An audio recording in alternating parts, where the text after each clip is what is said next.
flub.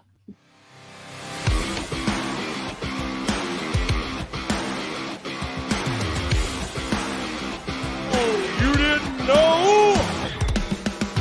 Your ass better call somebody! You're listening to the On the Mark Wrestling Podcast. The best there is, the best there was, the best there ever will be. A podcast discussing all things AEW and WWE. Give me a hell yeah! Now, let's meet the host, Kyle Gagliardi, The face that runs the place! Jim Tucker, and Erica Marini. I'm the boss. I'm the blueprint. I'm the standard. Well, I think we've had enough talk. It's time for the main event.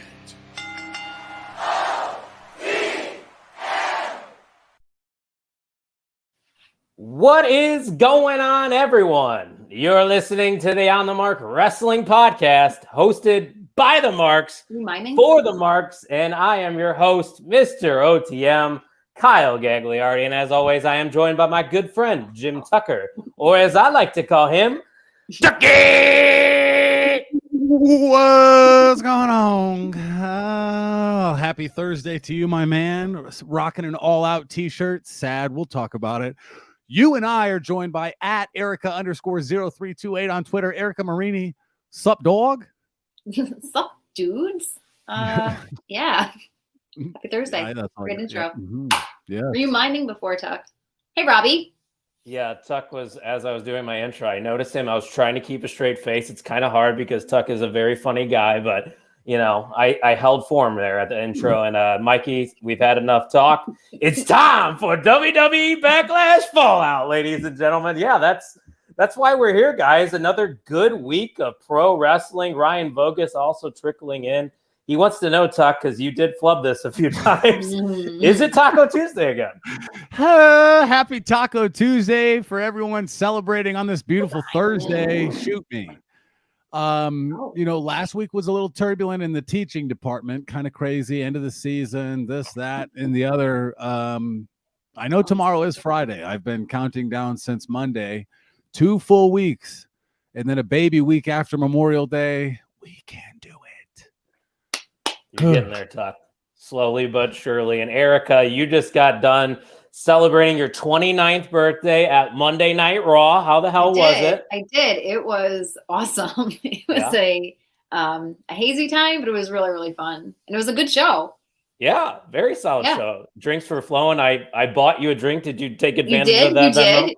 I did. And then did I tell you that one of the girls that we were with, we were like, let's do shots, you know? And so the guy was like, he didn't have a lot of supplies, right? That's what he was like trying to say. And so he's like, yeah, well, you know, what do you want? She's like, could we do like 4 lemon drop shots? Sure, no problem. That's a basic response. Right. Lemon drops. I'm like this. Do you have any blackberry brandy? Like just the complete bag of trash I am. Okay. All right. So he makes them. We throw them back. She like chokes halfway through on it and like pushes the rest there. As soon as I swallow, I'm like this. What the fuck was that? And the guy was like this. Oh, I just mixed citrus vodka and regular vodka. I'm like this. That is not make a lemon drop. No. Also, maybe give someone a heads up. Hey, I don't have the right ingredients, but I can give you this. Like heads up, I'm mixing vodka with vodka. It's a sick new drink. Just a quick update on the lemon drops. You guys trying to get weird? Listen, I said when he gave that to us the first time, shame on him. When I went back an hour later for a second one of those shots, shame on me. So that's it. That second one's on you. I want a lemon drop, but not I want the hour ago. Can you lemon make me drop, a lemon drop shots? Yeah, I know it. Tuck, if you had to pick a go-to shot, what's your move? You're buying rounds for somebody. What is the move? It's not going to be Royal Rumble lemonades, whatever that was. No. That was Pink Whitney. Misery. I like car bombs. I could do some car bombs. I don't really Can you explain what that is again? I don't think I've ever had a car bomb. It's got Red Bull in it, doesn't it? I don't know.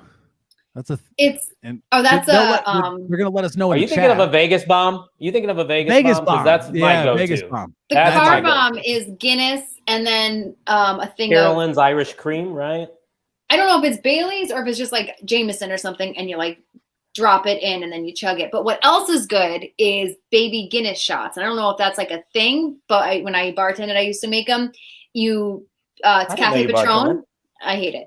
It's Cafe Patron, and then you float Bailey's on top. So it looks like a little Guinness shot, and it tastes, the last thing you taste is the Bailey's. It's delicious. I get it. Okay. Got to give our man Steve over at the Wrestling Channel a little shout out. How do you spell Thursday? He's got it covered for you. You spell it just like this: OTM. It's time for another great show. Bring it on. Great comment. It's going to be a great show. Tuck's got the soundboard ready to audience. go. Hey, Erica, can you answer this question for us? Are Jello shots a food or drink? Ryan Vogus wants to know. I think a food that gets you drunk. How would a Jello shot identify? Would it identify as food or drink? Although it's a... It's 2022. We should probably let them decide what they want to identify as, if they're a food or a drink. That's how I would go about doing that. Who are we to assign it? Great. The lunchbox. Right, I would say car bombs, though. Yeah. Okay, yeah. And then Mikey's explaining Guinness, Bailey's, and Jameson. Bailey's, okay. Right there. And he said Cafe Patron, really good in the coffee in the morning. I like the boozy talk. Yeah, that's right up Mikey Wilson's alley. He's always got booze when he's doing Mikey's morning coffee. The other one that we had, I think, was a T Walker Abaki special. Before we went to wiffle ball one of those years, we stopped at Bridges. Remember, we wore our jerseys. We were all jerseyed up. Crown Maple pancake shots. Had a breakfast shot. Yeah. Crown Maple and orange juice. It was very together. Yeah. Oh yeah. And it's I don't think they do Crown Maple anymore. I know that's within our company, and I haven't seen us distribute it over the past 3 years. So that sounds delicious. Sad. But I know we could talk about alcohol all day, but we're here to talk about wrestling. And before we get into that wrestling, don't forget to check out the new merch, people. We got new summer merch live on the On the Mark Wrestling Podcast.com. I know Erica has her eye on a few of those items, right? You're thinking about finally making the purchase. I am. I got my eyes crop on top on Tuck, though, is what people want. Top. Tuck, let's hear the idea. You said you have an idea to buy that, show it off to your students, right? All right, F these kids, am I right? Just getting a high schooler to follow a rule is I think they just wake up and just try to break rules, right? But one of the dress code rules right now is like no crop tops. Like, ladies, let's maybe hide the belly button in that area, So I think if I wore like super tight leggings, crop top to school just one day, it's just going to take one day. I killed the dab at the middle school level within 5 days because I didn't stop dabbing, right? Had 2 shoulder injuries, but I bared through it. The dab did not last long where I taught. So let me wear the OTM crop top. I think it'll generate some sales. And if anything, maybe make the OTM crop top the only crop top you can wear at school. I feel like as long as you keep your pants high-waisted, you're really not offending anybody. That's a move. We all have a I don't know about fashion. I won't wear the crop top, but I might get those slides. I'm a big flip-flop slides guy during the summertime. Especially with wiffle ball. Tuck knows what I'm talking about. I like to wear the slides going to the field, and then I put on my spikes. It's a power move, so I might have to get me some. Go to the On the Mark Wrestling Podcast.com. Get yourself some. I know Dirk Vogus is interested. He's in the house. He's saying go Yankees. I did not know he was a Yankees fan. I'm also saying go Yankees. So wow. I'm Mr. Vogus. Thoughts on that, Chuck? Maybe I pressed the wrong button on the soundboard. Let me try it again. Oh, maybe wrong one. Let me one more time. No, careful. You might want to check yourself there. If you didn't know, Tuck is a Boston Red Sox fan. You could see behind him the blanket right over there. You got it. But when you check out at onthemarkwrestlingpodcast.com, you get that cart full. You hit checkout and it says, thank you for placing your order. Make sure you say one of these. Yes, boy. Yes, boy. Let's do it. He was queuing that one up. You just see him right here with that phone. Oh, got it. Ryan Vogus says he's just a White Sox hater. That makes sense. So anybody that's not the White Sox. We got you, Mr. Vogus. But before we discuss the big things that happened at WrestleMania Backlash, we have to address, guys, the OTM PLE Championship. Now, 5 people tied in our predictions contest, and former champion Ryan Matthews was not one of them. But we cannot have 5 champions, and we still haven't decided how to rule this. So for the time being, I'm thinking this is going to be a vacant title unless one of you two can come up with a better idea, or anybody in the comments. Thoughts, Tuck? What do you want to do? I've got a great idea. You, Kyle, are gonna fucking hate it. Erica's not going to be mad about it. The title can only go to one of the 5 at the next pay-per-view that we want to share. So it is a vacant title. And the people that had just claimed at least a 5th of it, like maybe I'll take this side. Erica can have that side. We can split that up. You like in Mean Girls? Girls, and she breaks the crown Ian, for everybody. Robbie, there's enough room on the title, but if we're gonna fight, see, Gags is pissed. I told you that is. We don't like it. He doesn't like it. Do we say majority rules? And Vogus says absolutely shocked. I already had that comment up there. We don't need to bring it back. Put it back. Leave it. Can we just pin that? Yep, pin it. You actually can. Yeah, you actually can. That is a thing on StreamYard, believe it or not. Whatever. I guess. And Mikey asked, "Is he part of the 5?" Yes, you are 1/5 of the 5. That's 20%, my guy. So the math for you. We have options. We could say all 5 people hold the title, but we know that in our predictions, Mikey Wilson, we the 5s. But Erica knows that we're actually the 2s. She gets it. So, we won. Oh yeah, I'm kind of agreeing with Steve here. He goes 5-way Hell in a Cell match to be the unified champion. My first thought was just like fight to the death, winner. Champion. Winner wins. I'm here for it. I've been training for 2 years. I'll meet you guys anywhere. So is that the official ruling? I mean, it is majority rules. You 2 vote me. So if you want to do it that way, we can. We can put it in the. We can put it up to the comment section as well. I think I go towards the only people that can win it next at Hell in a Cell are the 5 that have a share of it now, and there has to be a tiebreaker of some sort. A 5-way Punjabi prison match. Robbie, who are the 5? Mikey Wilson wants to know who are the 5. Michael Wilson, Ian Garavaglia, Erica _0328 at JimTuck89, and Sir Robbie Collins. But the more that Robbie keeps commenting, the more I'm starting to learn about this guy, and I think I want nothing to do with it. He's talking about Punjabi prison matches, Hell in a Cell matches, marathon. We could run a marathon. Maybe we could do that. That's not fair. We know you're the tribal chief of marathons. Everybody already knows that. You've been setting records against yourself. Coy. Yeah. We could run together if you want. We know your games there, Mr. Tucker. But Robbie Collins. What were you gonna say? Last time I ran a marathon, I took a dump halfway through and still PR'd by 7 minutes. So you know what? We were feeling it. Thought you meant it. Mm-hmm. Damn. I didn't know people did that in marathons, but I guess if you gotta go, you gotta go. I was just gonna say that Robbie Collins is commenting. He's 1/3 of the MVMs right now, as is Steve from SCW, the wrestling channel. But our 3rd MVM is not in the chat, so we're gonna address the MVM situation kind of differently. Me and Tuck talked about that before we started this episode. And usually we base it off of... We're going to put more of an emphasis one direction. It's been kind of a 50-50 split on kind of what we're looking for. We're going to... Maybe it moves to 80-20. Kyle, explain. Yeah, I was just going to say we went off of quantity mainly in the past episodes, but it's going to be a good blend between quantity and quality. We want to see a little bit more quality comments.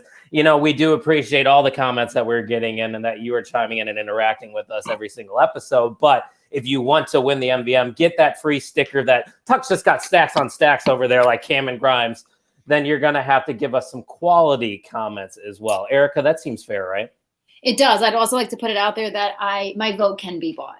So easily swayed, easily. Yeah. Do we have to put your Venmo out there because that's I'm about to flip my tag to my I'm about to flip my tag to my Venmo name right now. If that's where we're at. Let's get this money. Jimmy's trying to publish a book here. Okay, let's go.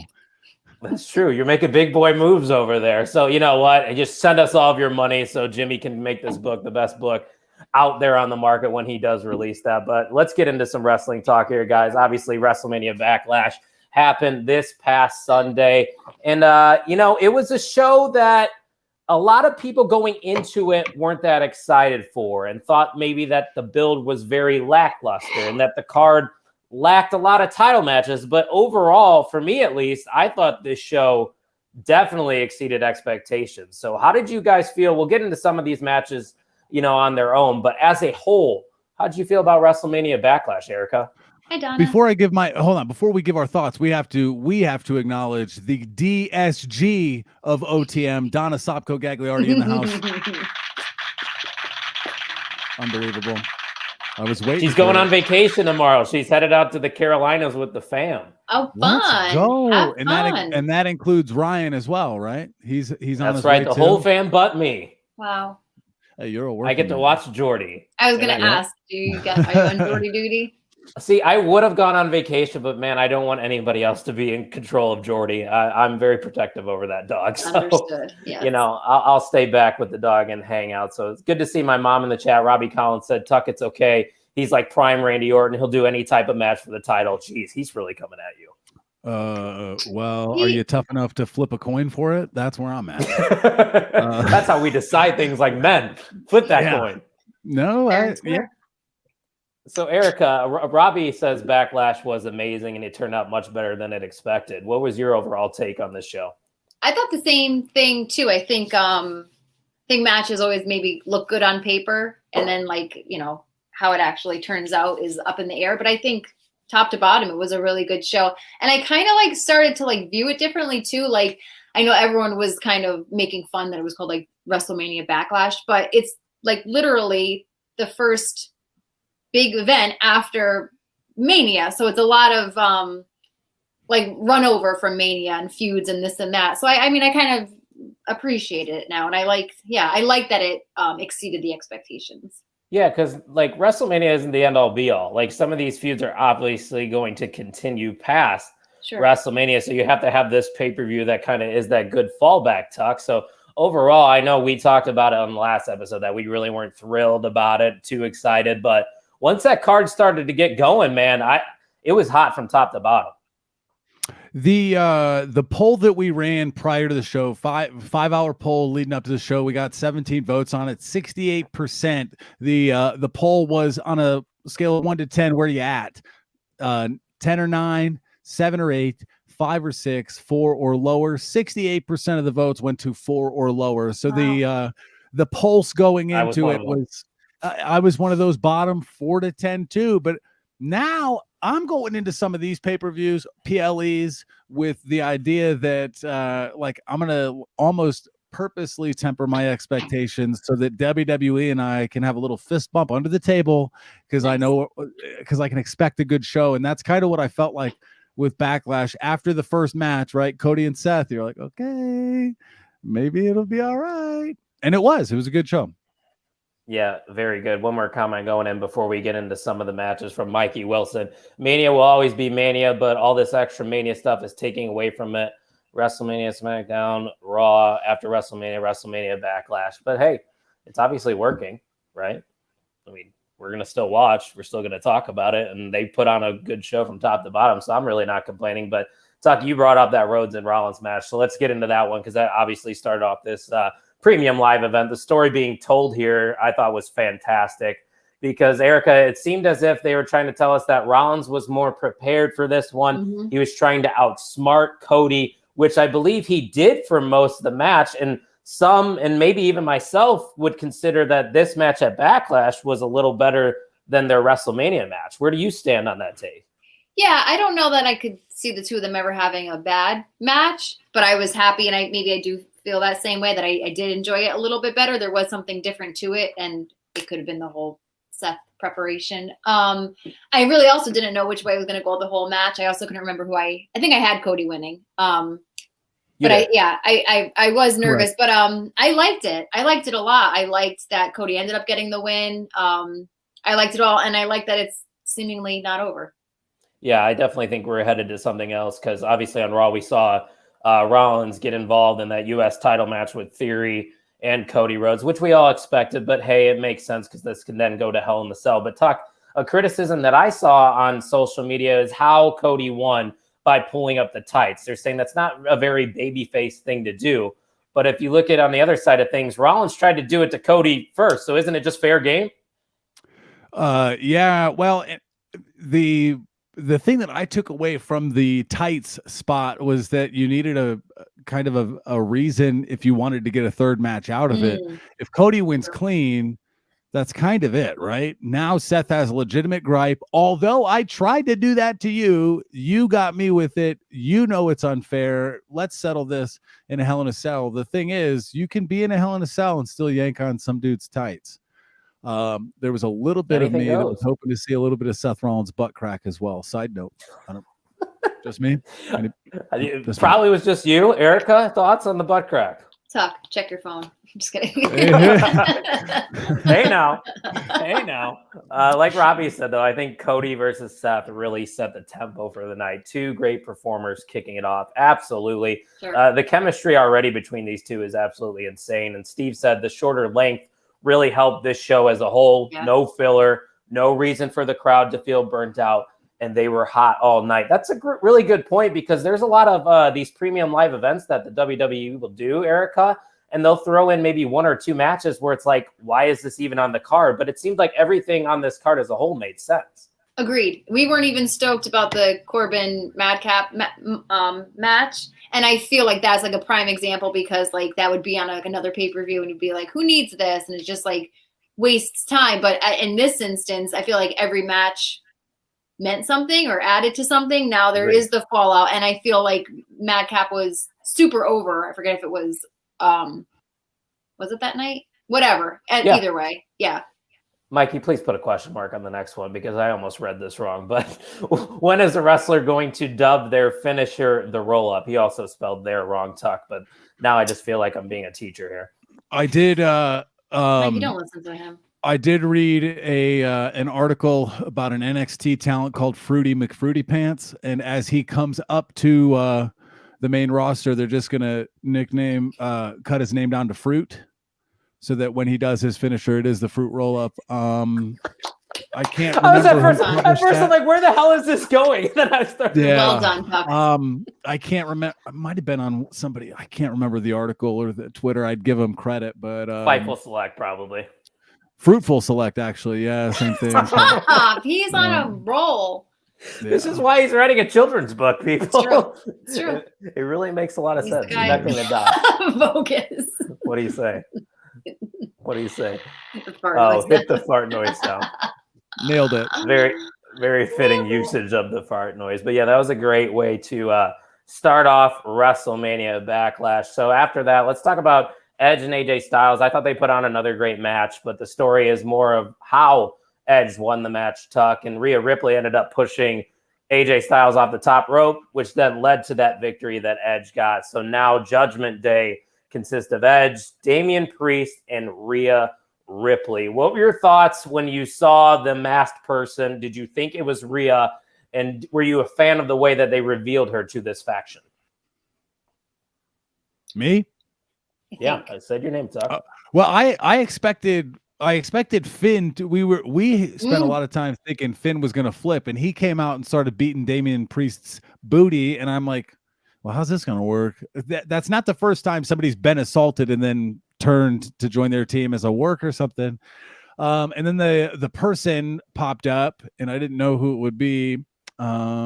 And then it turned out to be Rhea Ripley. I like the black hair. The little subtle character changes are one of the things that gets me going. And I think it's cool. So I wasn't super in on the Judgment Day.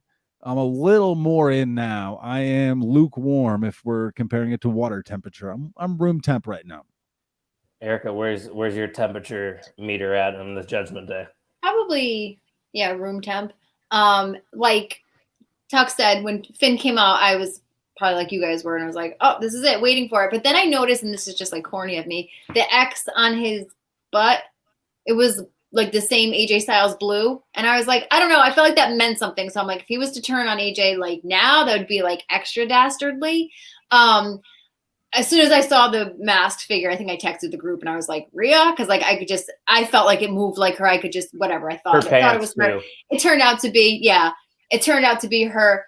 I think my only, and it's not even like a serious gripe, like I kind of wanted it to be like a Dark Order type thing, not maybe as plentiful, but not. I feel like it's gonna like stay this like 3-man. You don't think anybody else is joining? I don't know. Like after Raw, I kind of thought like I don't know. And then they the said other in thing that is, promo, Erica, that they are looking to add more on Raw. They literally. well, I said hope that they do. I just Okay. yeah, I hope that they do, and I hope that they. I don't know. Can I ask something? Go ahead. No, I was just going to bring up this comment from Robbie. He said, perfect way to introduce Ripley to the faction. Was disappointed it wasn't Finn. We did talk about that last week, like Tuck said, but now this Hell in a Cell showdown is looking feisty. So that's the thing that a lot of people are trying to speculate is, does this become like an intergender Hell in the Cell match? Is it just a regular 6 mixed tag? Or is it just going to be the 2 guys and then somehow the girls get involved, do it on the outside, or they have their own singles matches? There's a lot of different directions that they can go in here, but regardless, like you talked about, I think the presentation of them on Monday Night Raw just made it make more sense. It felt like complete with Rhea Ripley there, because not a lot of factions in WWE recently consist of a dominant female force. Well, and that's what Rhea Ripley is. Not to cut in line, Tuck. You can cut me next time. I reminded that I saw an article about I think it was Booker T, that he was saying that he hopes that WWE does not book Rhea to be China-esque. And I was going to say, before I remembered that, I felt like she was the right one to, I would like other women to be in that as well, but I feel like she was the right one. Yeah. The right one to be the first woman in it, because she can go against and hold her own against like the men. It doesn't have to be like a women's like singles match, whatever. But I just feel like she's more believable. That's what made me think of it. In that like China role, the all black, the like, and she got into it with them on Monday Night Raw. Like she didn't go away from the action. Right. And I know Booker said like, you can't, or he didn't feel that it was good. He thought it would do Rhea's character more harm than good. But I mean, I obviously have a type and I like that. So I don't know. Just interested. Good shit, right, Tuck? Yeah, the one thing I do really like. Why are you apologizing? That's what she does. Sorry. It's not a pod if Erica's not sorry for something. But at Backlash and Raw, the Titantron, as Edge walks out, the way they position the camera, it's that broken, frayed, winged image. And as he's walking out, those wings become his. And I think that's a nice, cool effect. If you notice it and pick it up, that's a little detail somebody thought of. I don't know who, but I like that, right? Yeah. Using the elements to their advantage as well. So as he's walking down, he looks otherworldly. So I like that. I was just digging that. So, and it'll be interesting to see how they utilize or where Rhea Ripley goes, because she is of that kind of enforcer type ilk. She's big, she's strong, and hopefully she's just not arm candy. She was the one doing the work on Monday, and she drew some criticism for the other two, like watching, and that was kind of weird from other people's opinions. I was not like offended or put off by it, but some people thought it was kind of weird that Edge and Damian were like just like awkwardly watching, but not me. I thought that I took it as like they were just like look at this bitch go. Yeah, like Voga said, that is kind of what they did. They kind of did with the Cross's entrance in NXT as well with the wings. Is kind of what they had going on. I forgot Killer Cross or Karrion Kross was cool, because the only thing I remember are the suspenders and the mask. Yeah, those were the good days when he was a badass in NXT. But I'm with Robbie Collins on this one. When we talked about adding to the group, man, Ciampa in that group, it just makes so much sense, doesn't it, Erica?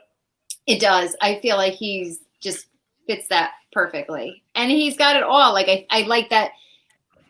I don't know about Rhea and Damian so much, but like Ciampa's great on the mic. And I just would love like a faction where, I think I said this about Kevin Owens joining Undisputed Era, but like I just love factions that like everybody's strong, like in the ring and like on the mic, especially like if they're heels, like drown me in it.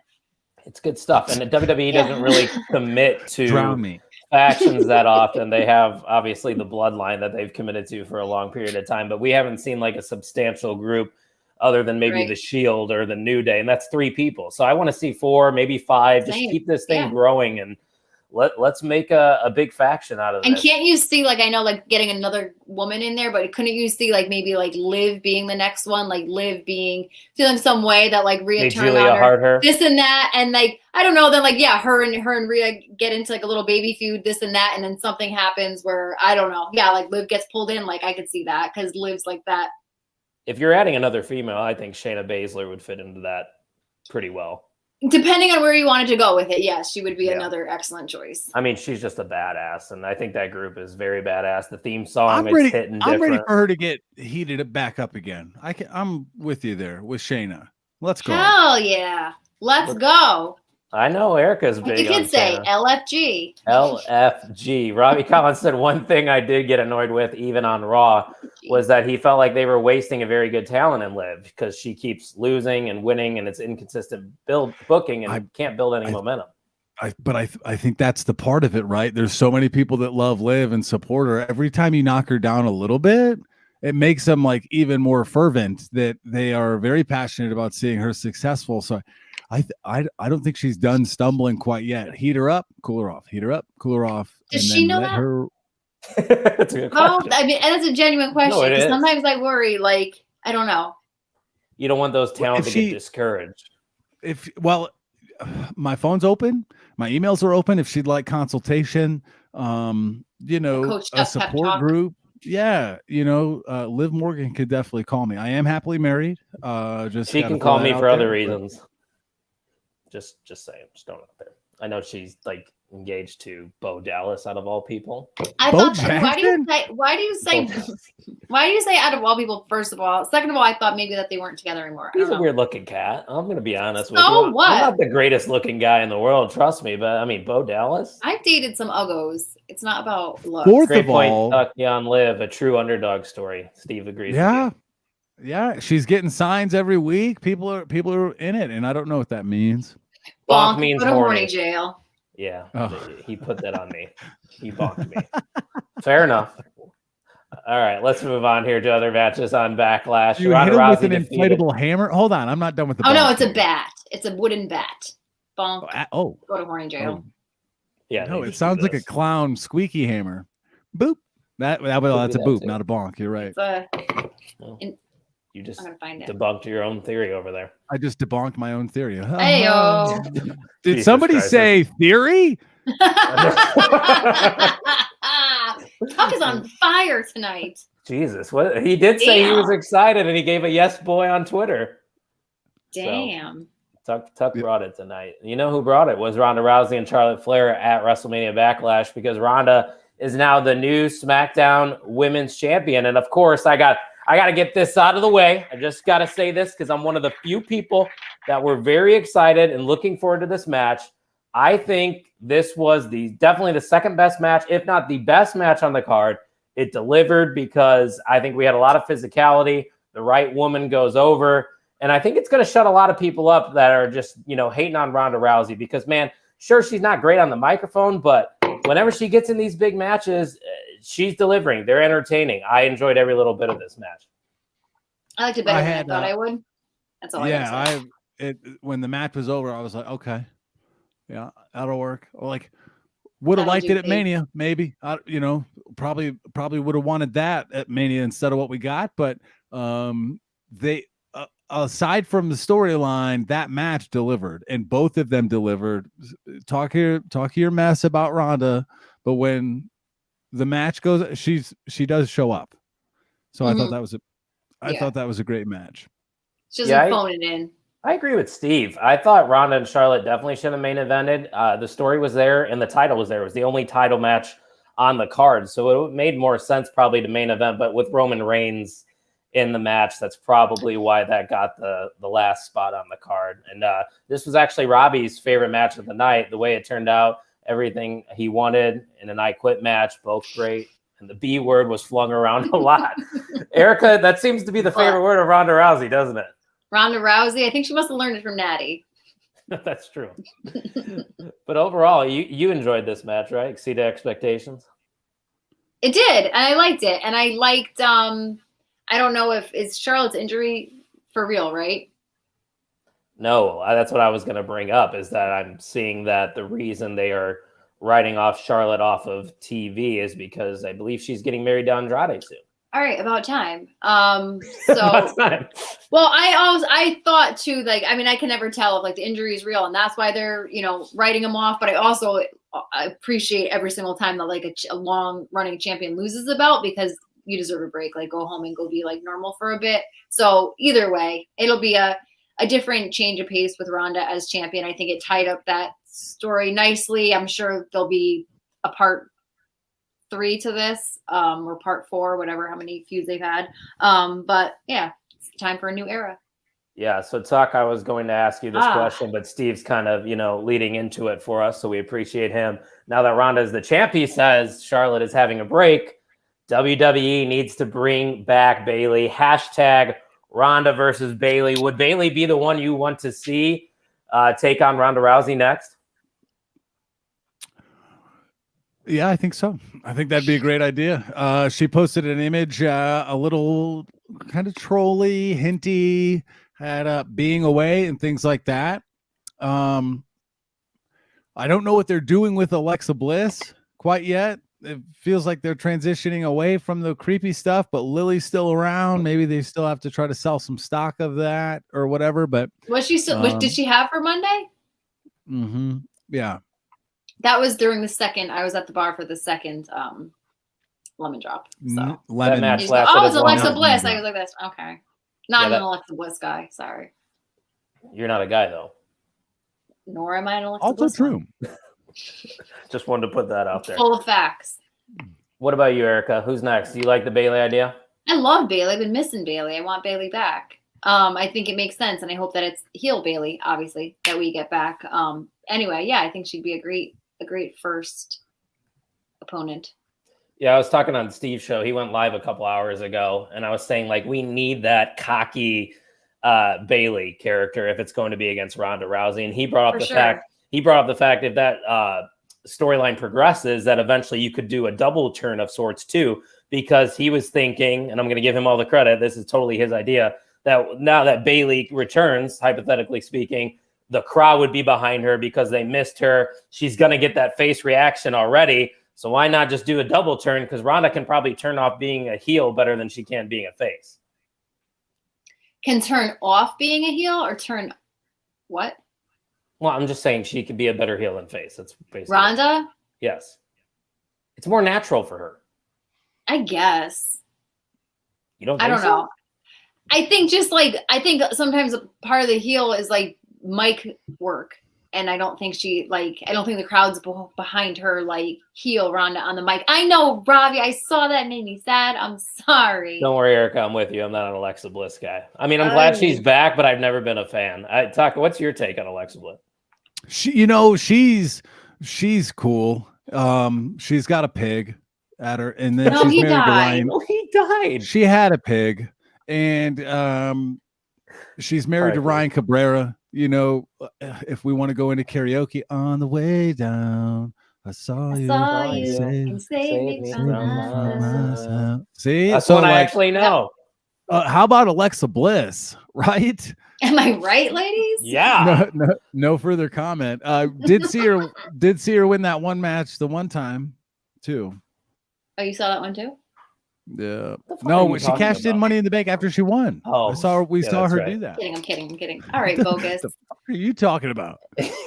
We all can't agree on things here, Bogus. I know you're big. I just stated facts. Had a pig, married Ryan Cabrera. Karaoke, saw her win Saying something. he's not super into her. I just feel I'll break like, it down for you there. yeah. I just feel Nonetheless, like, yeah. I think I'm very happy that Ronda won, even though I picked Charlotte to win. I was kind of going for the gusto there to try to get the title. I had a lot of bad picks on this card. Probably one of my worst showings in our predictions contest. Oh, is that where we're putting it on? Is that what we're putting it on, Tuck? Is the gusto?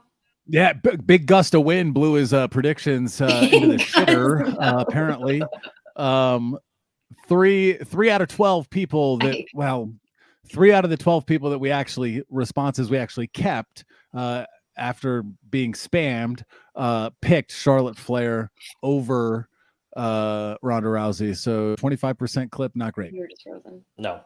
everyone was just Not frozen great at on all. my end as well. And I just kept wasn't. talking. You were fine. I was fine. Kyle was mega frozen. And once again, every time you guys say this, I'm not the one that's frozen You're when we go lagging back. now. Very Everybody's laggy. lagging. You are very and laggy. I get called the next day. He's like this, just so you know, you were the only one frozen. I was like, that's He- okay, but not to me. No, so I said, I'm he's- going to videotape it next time. Kyle gets very sensitive about internet His connectivity. Wi-Fi. For those that are watching and in the comments section, let us know. Are you on Wi-Fi or Ethernet? Because Kyle is plugged in right now. He is Kyle's got his modem. Look super at him. plugged in. That kid is Yeah. frozen.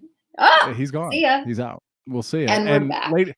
Ladies and gentlemen, welcome to the On the Mark Wrestling podcast that you actually want to listen to. I am Jim Here- Tucker, and to my right on the screen, but is actually to my left on the camera is Erica _0328.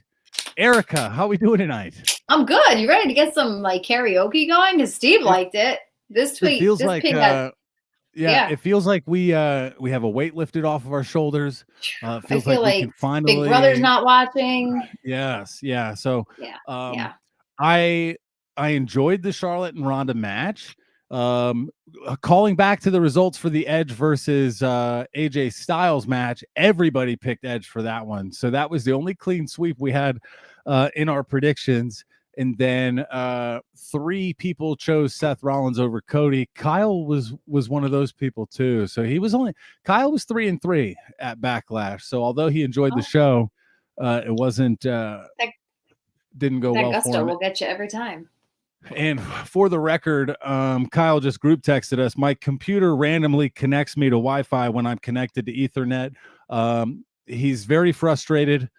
His devices are not connected. And this show is going on without him, and he's losing his mind. and- Hey, bud. And we're back. He instantly shuffled himself back. Oh yeah. My computer randomly like disconnects me from my Ethernet cable because that's the most stable I can get my connection. But for some reason, it'll just randomly hook up to my Wi-Fi, and that's when shit hits the fan. Well, we told the viewers live about that. We read the text from the offices of Kyle Gagliardi. So put Tuck back on the left. Don't tell Do me I how to stay live down my here, life. Bogus? I knew. Yeah, I knew- we like I knew Erica it. on the bottom. That's your spot. If that's where she wants to be. I don't. Did we get into the main event yet? I was gone for a little bit. You were gone We for, held like, the rope. It wasn't that long. The only thing that you missed was calling back to the results. I did mention that Edge was a clean sweep in regards to the results. Everybody had Edge picked. 25% of the surprising. people went South. I know. I thought somebody would pick Go somebody Edge. else. I waffled hardcore, and then Oh. I cashed in my Money in the Bank briefcase and switched it to Edge. It was exhausting, but when Always is. now that we're expecting the Erica flip, it makes it mentally A little more easier tolerable.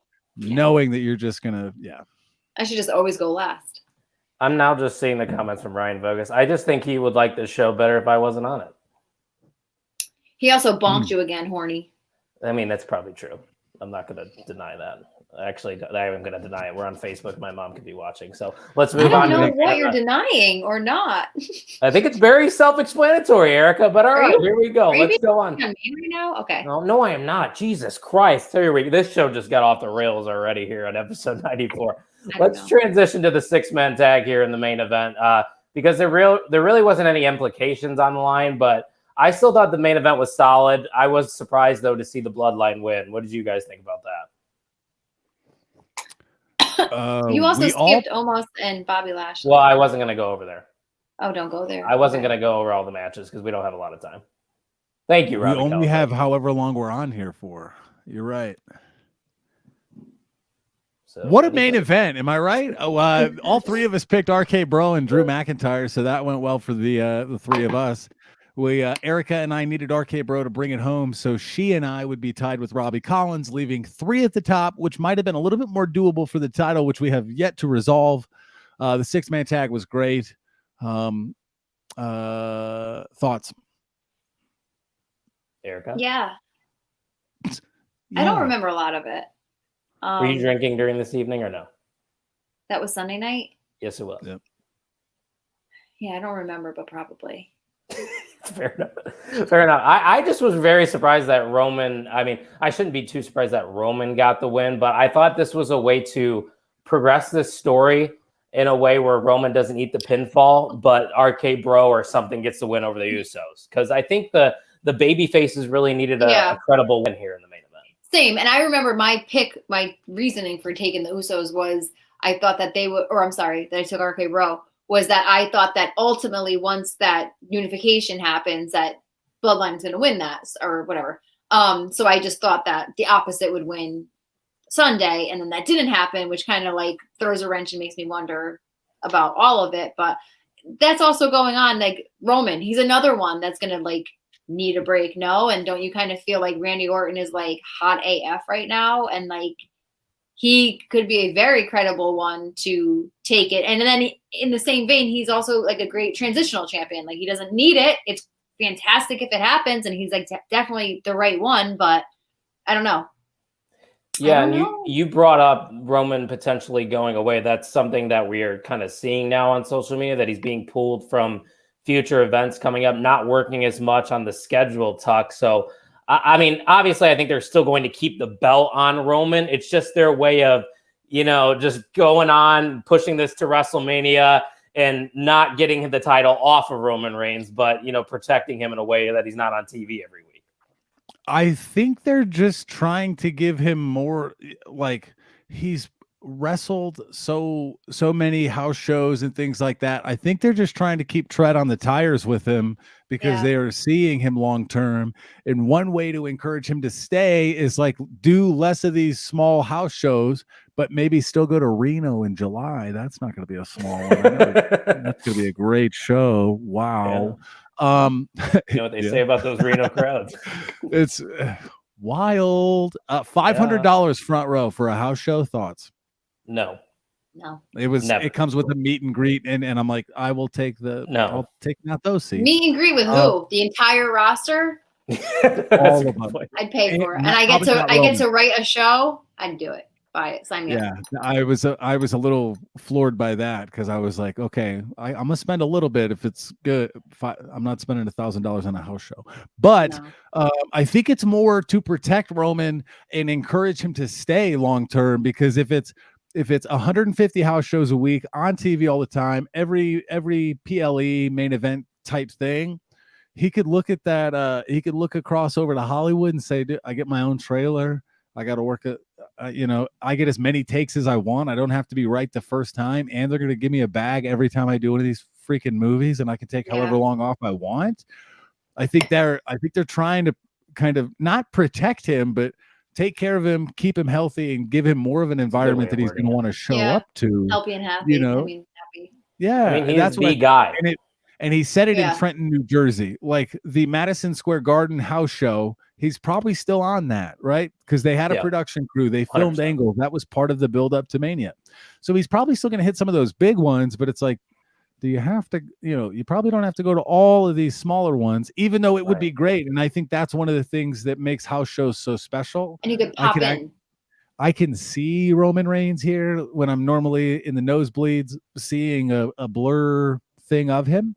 So Steve's got a great question for Erica. If you could write a show, Steve, what would you book?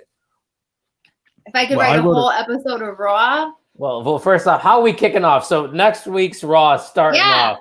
What is kicking off next week's show? I was going to say next week's show. I will have my show booked. Oh yeah, no, do that. Oh, okay. I'll take that assignment, Steve. WWE, then, now, together, forever. Marini will tweet that out. Does that sound like a plan?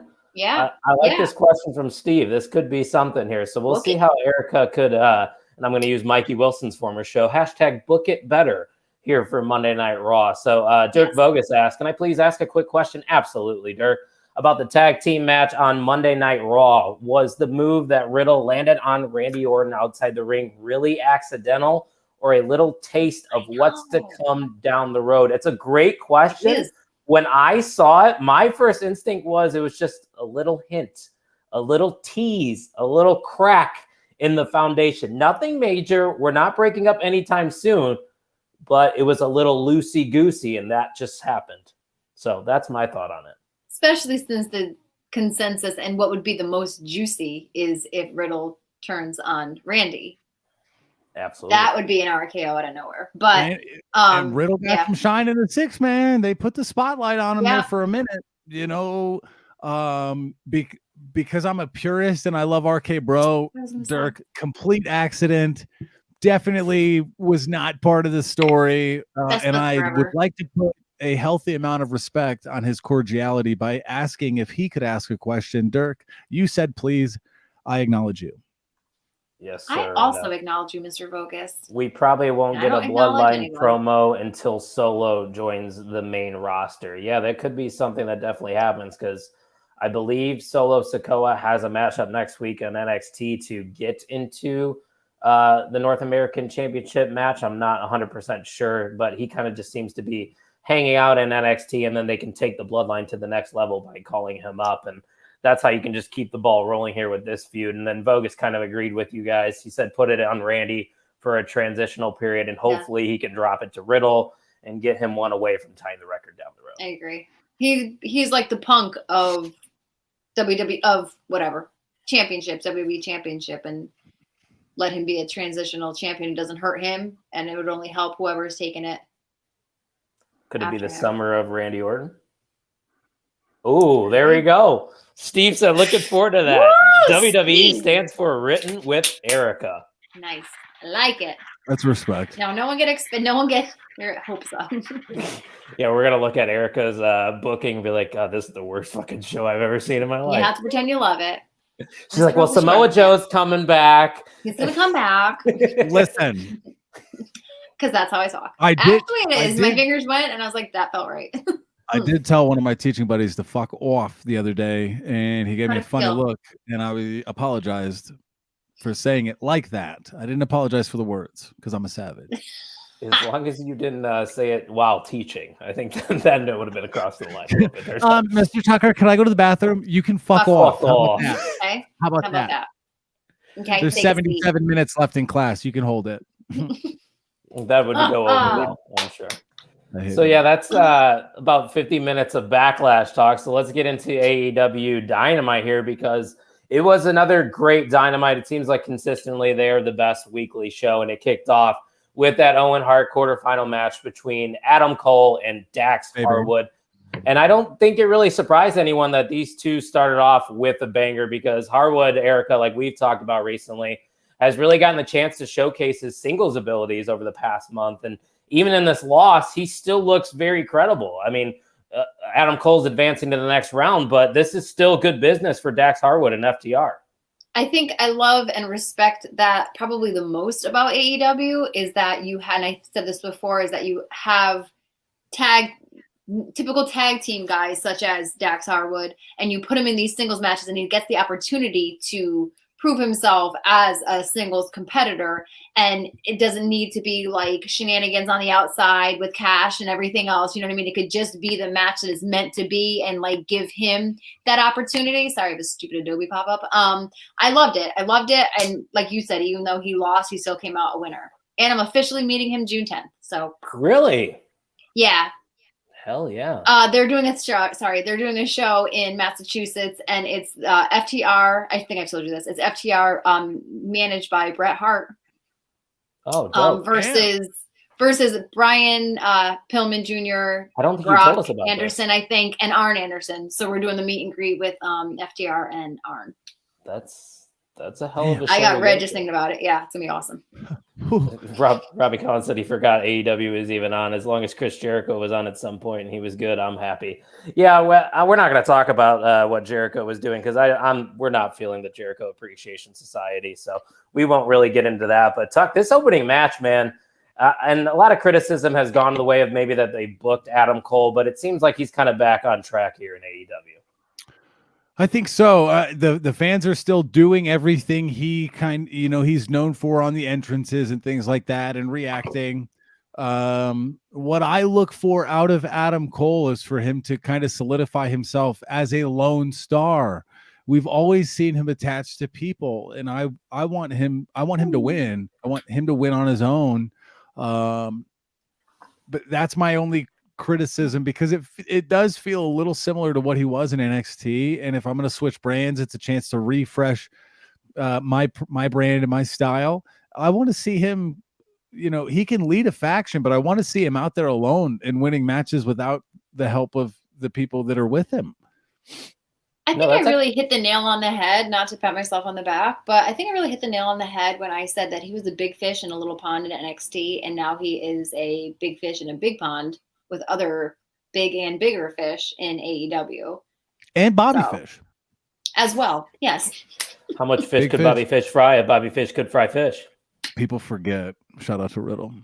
Yeah, Riddle's great everywhere he goes. But yeah, Adam Cole, I don't know if you guys noticed it too, like him kind of teasing the super kick in this match, like a little Shawn Michaels and Bret Hart tease there a little bit. Yeah. I thought that was like a little chef's kiss to that opening matchup. And man, we're going to sound like a broken record, but every single Dynamite, they know how to start off with a fucking banger and end with one. And that's how it should be, because everybody's going to remember how you start a show and how you end it. That's just perfect booking right there. So I thought that was a great match to kick off Dynamite. But after that, CM Punk then defeated John Silver of the Dark Order relatively quickly. But after the match, we saw that face-to-face with Adam Hangman Page, and he basically said to Page that at Double or Nothing, whether you like it or not, you will shake my hand, whether you're conscious or unconscious. And then Punk declared that to Page, obviously, after the match, and then Hangman Page gave the middle finger. So this is heating up a little bit. This is a matchup that we're very excited for at Double or Nothing.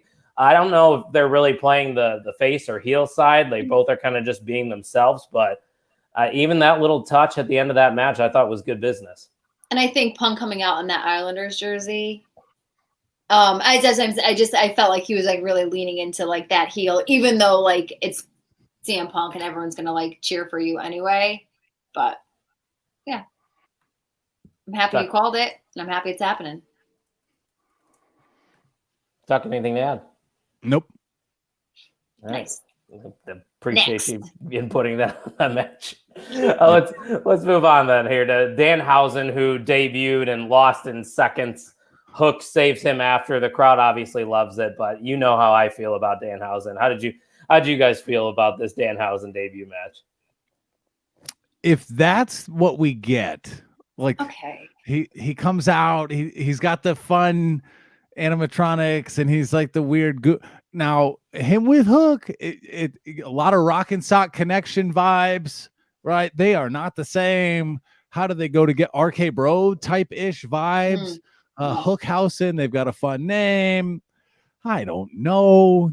It's I know, funky. I know. I'll say the F word, funky. I funk it too. I think because he didn't really do much. It was a squash. But I haven't seen like a ton of his matches, but I did humble brag see him at, I don't remember that. Oh, where I met Effie. He did was curse you that night. No, thankfully.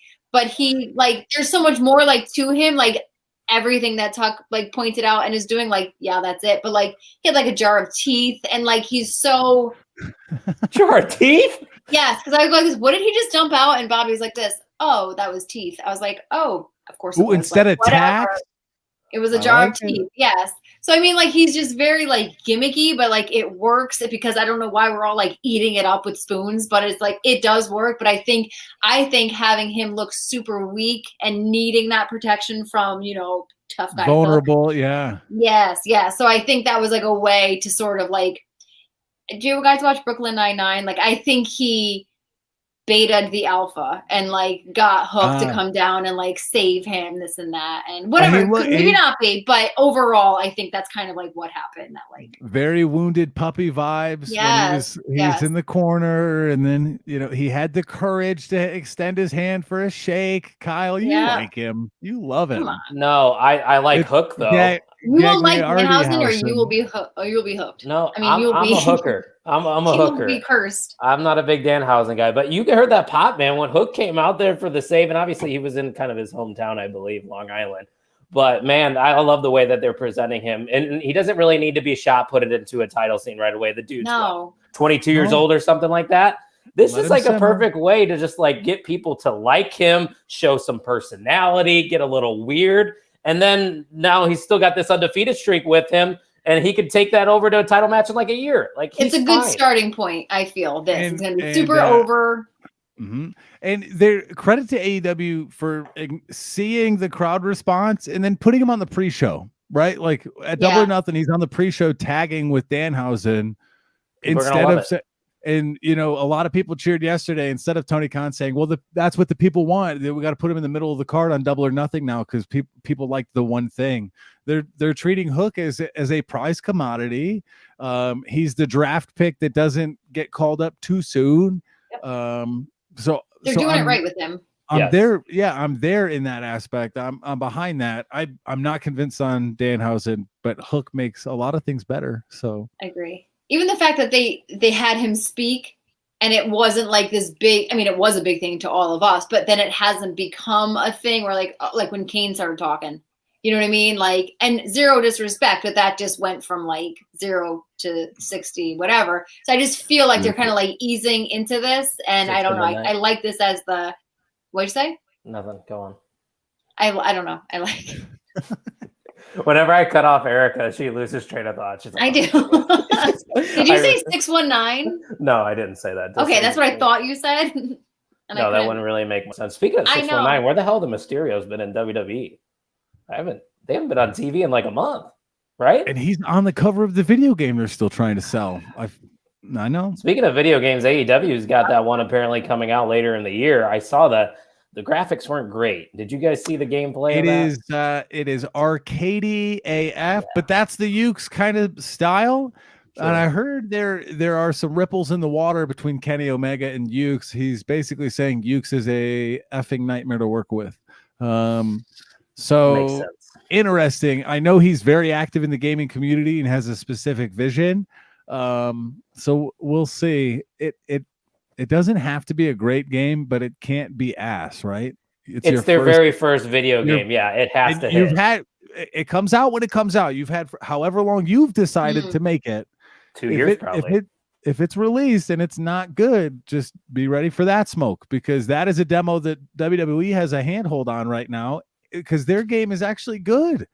Now it's good. Yes, that's true, because 20 was terrible. Yeah. 20 was bad, 19 wasn't good. Yeah, I get it. 20 was butt cheeks. They took a year. Well, they had to rebuild the engine. That was the whole thing. 19 wasn't good either.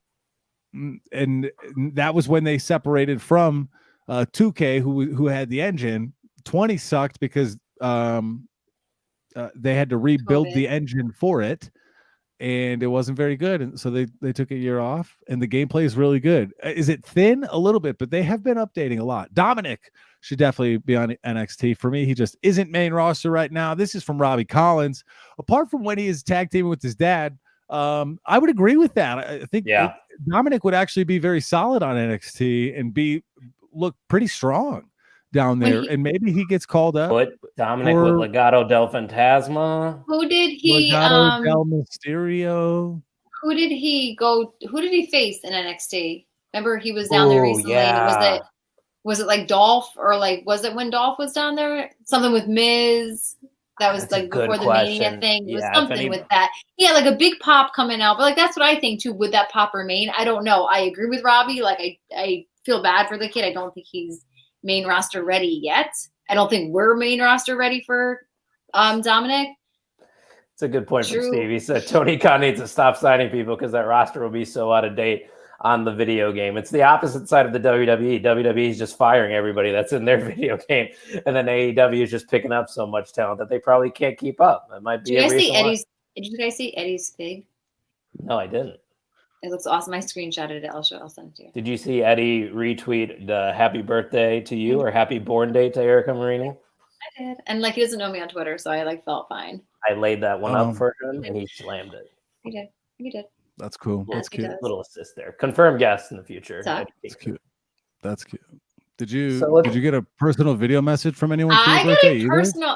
Hang on, I'll call you right back, Wheeler. So I have a new best friend, and his name is Wheeler Yuta, and we were already friends. Now we're like really friends. Because my good friend Jim Tucker and his beautiful bride Mista.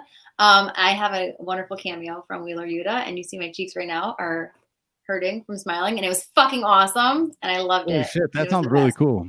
I didn't know about this. I am. You did? Why do you think I was fake calling Wheeler Yuta when I joined? I don't know. I just I thought did. it was a It weird was Marini awesome. thing. And he's like so cute. And he was just cute. And he said that, happy birthday from me and everybody in the Blackpool Combat Club. And I pretended that like John he really and- did ask Brian Danielson and John. No, yeah, tell happy birthday. So that's like what I'm going with. Even And John's it was baby awesome. was in on it. William Hey, Reed. Yeah. John, John, I'm getting ready to call Erica. Do you want me to tell her you said happy birthday too? Okay. I don't want to say it if it's not true. I'm getting ready to call Brian. Okay, thanks. All right, cool. Was That's Renee in definitely- on that? Oh, she's not home? Okay, I'll just say it's from us guys. It's fine. Just from the club. Yeah. Just from the boys. Yeah. That's And it was awesome. awesome. I'll send it to you. Yeah, I was going to say, you're going to have to send that to me. I didn't know that happened. That's an awesome gift.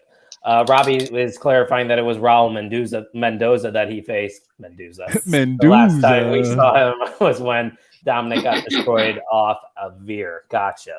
Question about Raul Mendoza, Robbie. Is he now, what's his name now in NXT? Because they were talking about someone. Did he get a name change? Yes, I tried to watch NXT Whoa. the other night, and it was like some thing between what's his name? Santos D'Angelo. Escobar and Tony D'Angelo, and he calls them and he's like, where's so, or they found like the SUV and they're like, where's so-and-so? And it's like a one-word name. I'm like, who the hell is that person? And I'm trying to think of their names. I'm like, oh, it's Joaquin Wilde and Raul Mendoza. That's neither one of them. Then I like looked it up and I was like, oh, that's Raul Mendoza's new name. Well, they must have just really not told anybody about that, because I don't remember them making that like a public thing. It's just weird. Can't people be grandfathered into like their names and like, okay, any new signing like Cruz del Toro? Yeah, because they're like this. Where's Cruz? I'm like this. Who's Cruz? Yeah. Oh, okay. Yeah, I didn't even notice that. Yeah, everybody's clarifying that it is Cruz del Toro. All right. Interesting. Yeah, I didn't pick up on that, but everybody's name's changing apparently in NXT. It's the new thing in WWE. So let's get into a little bit more here from AEW Dynamite, and we'll wrap things up. The contract signing between MJF and Wardlow was very entertaining. I would say this is probably the best feud right now in wrestling, and this segment was the perfect way to prolong things. And I even thought it was a nice touch, Erica, when they had Spears revisit his old NXT gimmick in the segment and just flash the 10 after he talked about the lashings that he was going to be getting. I mean, just overall, man, this is awesome. I didn't know Sean Spears in NXT, so that's a cool callback. That's fun. Yeah. I half joking said, or 75% joking said, like, oh boy, a contract signing. Let's see how this goes. Because obviously we're all used to WWE contract signings and seeing how it goes. But I give AEW like way more credit and way more benefit of the doubt. I effing loved this. I loved so much about this. It could have gone the WWE route. It could have gone the flip the table, nothing gets done, blah, blah, blah, blah, blah. The fact that MJF came out, leaned into his Long Island's, not heritage, but you know what I'm saying? Like hometown. Culture. Yeah. He was the hometown sweetheart of Long Island. They were skeptical at first. He fed it to them and they all ate it. And I am absolutely here for once or twice a year, whenever they're in Long Island, MJF being that baby face. And that's the crowd that just gobbles him up. And like I said, it took some time, but when they finally started like backing him and then he could really like get into it with Wardlow to the point that they weren't even like cheering for Wardlow that much. Also, another thing I loved, all the security guards were there, like in their black tees, this and that. And Sean Spears, typically in his like smoke gray or black suit, came out in white and like set himself apart because I kind of feel like he could easily blend in, like just overall. I just thought the whole thing was like brilliant, top to bottom, and I loved it. And I loved that by the end, the crowd was all like rooting for Wardlow again. So I just thought it was done like perfectly. That was my favorite part of Dynamite. Thank you. The presentation of Wardlow Tuck, it just gets better and better. This dude's a megastar right now, and MJF's going to get some of that credit just because he eats up all that heat. Yeah, I love Wardlow. I think MJF did it perfectly. I could watch them go back and forth for 10, 15, 20 more minutes. I watched that on the treadmill this morning. And a lot of times it's easy to just let your eyes drift with some of the matches that go on, but I was glued to that. That made my running go by much faster. And what an engaging segment. And shout out to Erica for some of the little touches, noticing Sean Spears in white with the contrast and things like that. Well, it was just a great segment. Somebody's I got thought to I pick took a- up on that stuff. That's what I Erica's thought- here for. I was looking for. I It thought I does took take- a picture of. Remember the day that I was getting brunch and we saw Wardlow in the restaurant, and I thought I took some pictures of him. Oh, that's I not didn't creepy. bother him. I just took pictures of him from afar because I was like, I'll show someone one day. Zooming in the corner of the booth right there. He was like "Actually, FaceTiming Wardlow." someone. I'm like, Wardlow, who are you talking Excuse me, miss, your check. And she's like, to? It's on him. It's on him.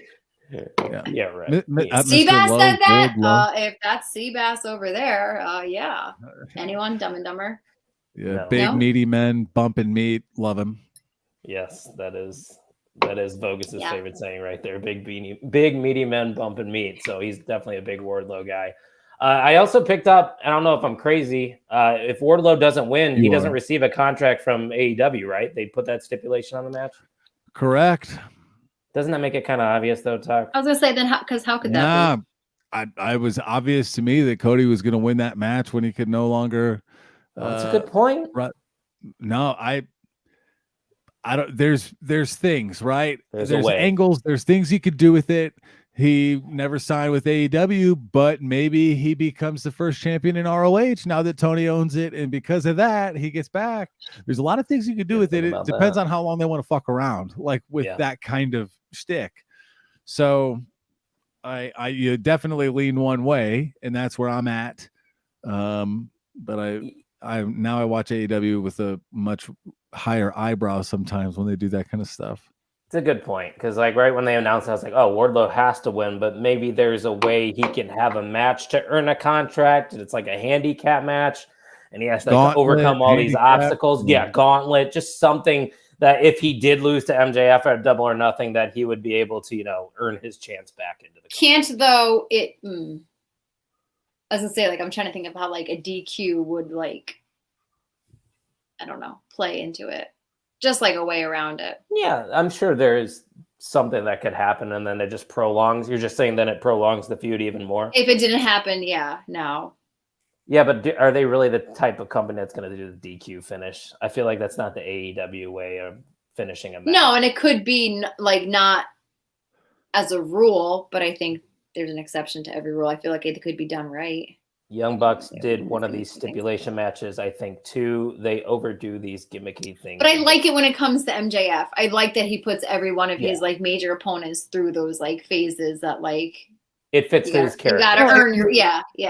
They have started aligning certain wrestlers with signatures, right? The coffin match with Darby, ladder matches with Sammy, dog collar matches. That's MJF's thing. You have to go to a gauntlet to get to me. I do think they overdo some of those gimmicks a little bit, but so I agree with Vogus. Do we need something all the time? But here it makes sense. I'd be interested in a second exploding barbed wire death match. I would not. Well, I guess I would because they can't do worse than what they did last time. In my head, they're going to like double overdo it. That's true. People won't die. That was, I was like, holy shit, that was the worst ending of a pay-per-view. That was also during COVID, right? Like there wasn't fair. a ton of people there. Like they had more room to blow stuff up, and they still just put sparklers on the turnbuckles. So, you know what though? They got out of it. They obviously did, and I don't know. Yeah, I don't know that they could have if you didn't have somebody like Mox and Kingston like being the ones to sort of like take the fall for it. Exactly. Those were the times. Eddie Kingston with the commitment of the century. That's why he's number one. That's right. In your heart and in your top five right now. Only one. Number one to only one. Yeah. To only Erica. So do we want to talk about the MJF news or do we want to save that for another day? What news? We're here. Okay, so let's talk about it because there's a lot of things going on Twitter. One of them being that Fightful Select reported that the relationship between AEW and MJF isn't getting any better. There were reports earlier this year that it was kind of a shaky relationship between Tony Khan and MJF. And now they're saying that the chances of MJF potentially going to WWE in 2024 are increasing. And obviously this is pro wrestling. So this could be a facade. This could be a smokescreen. MJF could easily just be signing a new contract with AEW. And he's just trying to grab the headlines. But where there's smoke, there's fire. I think there is a decent chance we could see MJF in the WWE in 2024. And this is obviously something we've talked about in the past. But Tuck, do you see this as a legitimate report, or you think this is just fake news? In my heart, I don't think there's dissension between MJF and Tony Khan and, the contract right now because of how fluid he was with it on the mic on Dynamite, kind of poking at it. But I do think he's going to go to WWE. He's been a wrestling fan his whole life. He's a WWE pro wrestling, that's the dream come true for a lifelong wrestling fan, right? That's the big leagues. That's what I feel drew Cody back to WWE. And if Cody's going to do it, I don't put it past anybody. So I think he does end up in WWE, but I also don't think there's a conflict problem with how easily he spoke about it last night. Well, and before you go, Erica, I just want to point this out. I watched an interview before we did this with him on Wrestling, the Barstool Wrestling podcast. He's even playing into this, in every single interview that he does. He was like, man, I tell you what, that Roman Reigns guy, I'm a big fan of him. And then Brandon Walker asked, well, hypothetically speaking, in 2024, who would your dream matches be? He goes, Seth Rollins, Drew McIntyre, The Miz, and Roman Reigns. I'm like, this guy is just fucking genius. He's a fucking genius. It's true. I just think that MJF is MJF, and I don't think that MJF is WWE friendly. However, I also think that AEW has made WWE sort of change its game up a little bit. I just think that, and MJF by 2024 could maybe mature personally as a character. Yeah, right. You can't be giving little kids the finger at autograph signings while you're a WWE superstar. And you can't be saying half the shit you're saying when you're a WWE superstar. So there's going to be a lot of stifling, which I don't want that for MJF. I love that he can just get away with the shit that comes out of his mouth freely. I would though, for the thing, Tuck, you said that it's everyone's dream, a lifelong wrestling fan's dream to be wrestling for the WWE, but maybe then, but now, if you had the choice right now, you're in the indies, you have people looking to sign you, and you have Tony Khan and Vince McMahon knocking on your door, and you're who would you sign right now? And you are a passionate, lifelong wrestling guy. WWE. Would you sign? WWE. You would. How many AEW guys are movie stars right now? I don't want to be a movie star though. I want to wrestle. That's the thing. But you think MJF wants to become a movie star? If you go up to a random person in the street and say, do you know who Roman Reigns is? But then why does everybody complain that, they're underutilizing so-and-so, or, they took his name and changed it to this, and now he's, floundering. I just don't think WWE has it together. I don't think they figured out who they are right now in 2022. I hope that changes. I hope they do figure it out. I would just like to wrestle.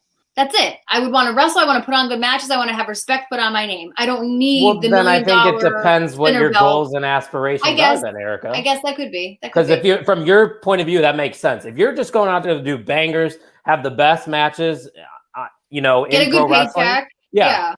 Then AEW is the place for you. But if you want to be a celebrity, probably a little more financially stable. I don't want to just speculate, but I'm sure there's better incentives that come with WWE rather than AEW. And Tony Khan does have money, but I just think it's kind of what Vogus was saying. You dream to main event WrestleMania when you were a kid. You don't dream the main event Double or Nothing. But maybe in the future that is something. Right. And I think you agreed to main event WrestleMania. I just don't have all the stock in what WWE is right now. And I feel like they're kind of starting to recognize that and maybe realize, and that's why I like AEW being the presence that's constantly looming over their shoulder. You got to step your game up. You got to keep it fresh. You got to you got to listen to your fans. And, I don't know. You guys think Roman will ever end up at AEW? Not in the near future, but ever? He's a WWE lifer, right? Well, he could go off to Hollywood and then come back after, be one of those a Sting type. I wouldn't be surprised about that. Can you that imagine? so much time has passed since he's been in WWE that he pops into AEW. That's a great comment from Robbie Collins. I'd let Tony Khan come into my office and say, no chance in hell. I love that answer there from Robbie. And yeah, Vogus said you'd pick WWE in a heartbeat. Oh yeah, we already went over that comment. My bad. I thought it was a new comment. So let's just touch on this main event here on AEW Dynamite, and we can wrap things up. Obviously, the main event was a dream match that everybody has always wanted to see ever since Darby Allin got into AEW, and that it's Jeff Hardy versus Darby.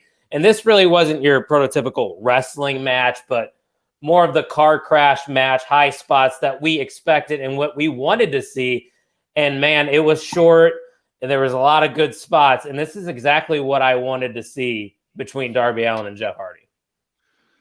Yeah, I thought it was entertaining. It didn't overstay its welcome, and I thought it was kind of like a safe route, right? You got some big spots, you got the hard hitting spots that you were kind of expecting, and then it was over, right? It wasn't trying bang, to bang, Jeff bang, Hardy bang, bang, and that was it. Climb up the scaffolding for 70 feet and jump off and do something totally crazy. It was just good. I enjoyed it.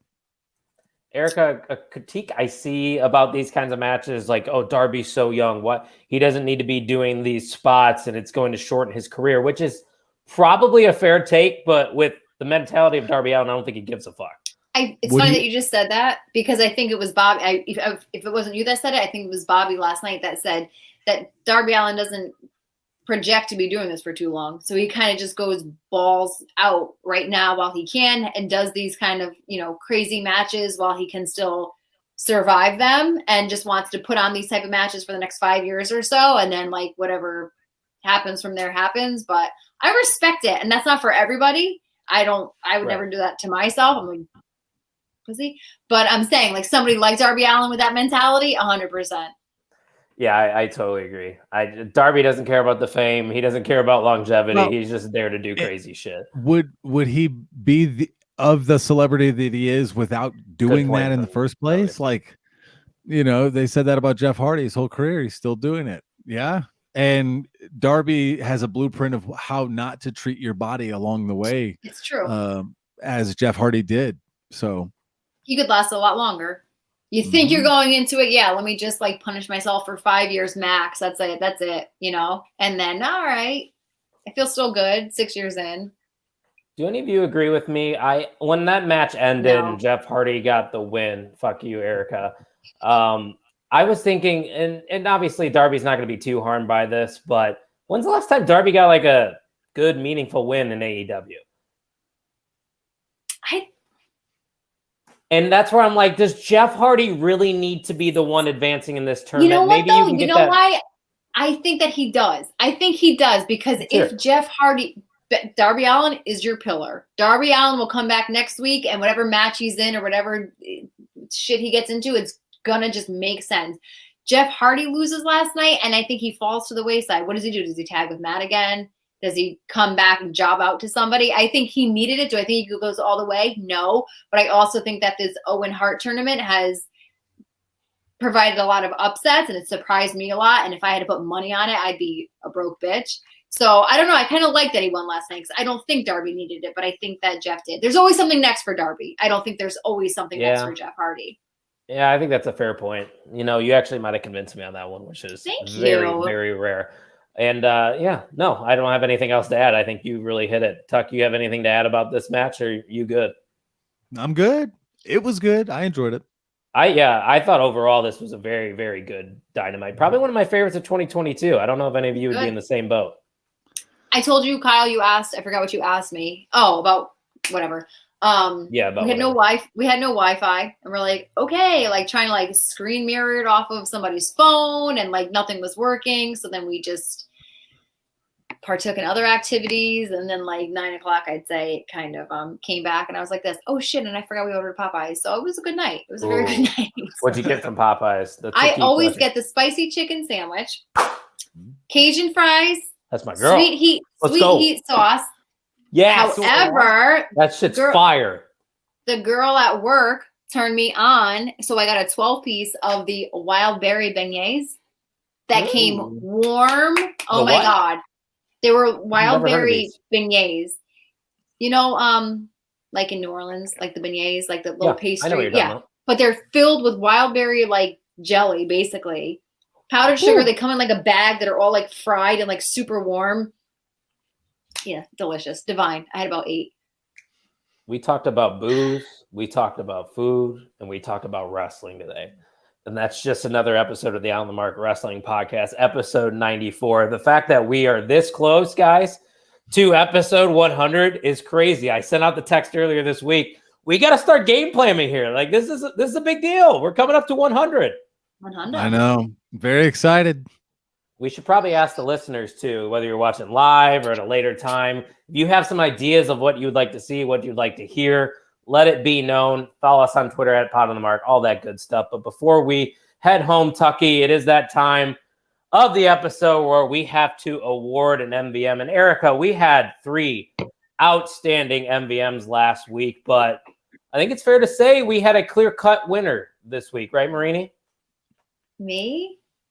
I'm just asking Me you. announce it? I agree. Yeah, sure. Yeah, I will let you announce Yes. it. Don't. Yes. Go get it, Erica. I don't know how you guys do it. Just say and new. He's and new, Yeah, but he is it's and spot- still. Oh, And yeah. still solo, MVM Robbie Collins. Yeah. Even though we disagree about Alexa Bliss, you're fantastic. And who's a better heel, MJF or Miz? Right now, I say MJF. Sorry. This could be a thing, And I agree Robbie, with that. that we do on like a Patreon because those Patreon. talks are actually happening. I know we talked about it jokingly a lot, but we are in the process of potentially creating one. But congrats to you, Erica. Good point.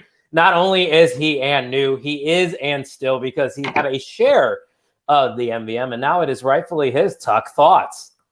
I'm proud of him. He showed up tonight. He gave his best effort. And that's really what you want to see when you start meeting these people and members of our community now. He just showed up and gave 110%, and we have to acknowledge him. I respect it. We acknowledge you, Robbie Collins, and I acknowledge you, Robbie Collins. we would love to get an official statement from you in the comments before we sign off. Oh no, I already know who this Good is. on Probably. him. Oh, he did. Here it is. Statement from the MVM. Told you I'd keep it. I'm here to stay I love it. forever. And I'm surprised do love Ryan it. Bogus hasn't chimed back in, but that was the other person. Spoiler alert that we were deciding between. But hey, that means just Bogus is number 1 contender, right, guys? He's right there. Right. He's back at it That's right. again. And, Nipping at your heels. We'll get him on a house show. He can do a championship contenders match midweek, throughout over the weekend at a house show, and then he'll be ready to go for the main show next week. It's gonna be great. Is it? Yeah, and Robbie will defend it at any times because he is the tribal chief of the MVMs right now. So that's just how it works. So Yeah. Tucky, another great week in wrestling. Why don't you send us home? Hey, it was a great week. Wrestling all around has been tremendous, and NXT hasn't been bad either. We didn't talk about it, but NXT is doing all right. Erica, Hi, Mr. did I get Bogus. you to watch? Did I get you to watch this week NXT? You got me to turn it on. Fair enough. That's a start. That Yeah. is a start. Next week, episode 95. Same bad place, same bad channel. We'll see you then. Thank you for Same bad listening to the bitches. On the Mark. Same bad. It is that bitches. bitch. It is that bitch show. You know. Yep. Thank you for listening to the On the Mark Wrestling Podcast. Podcast.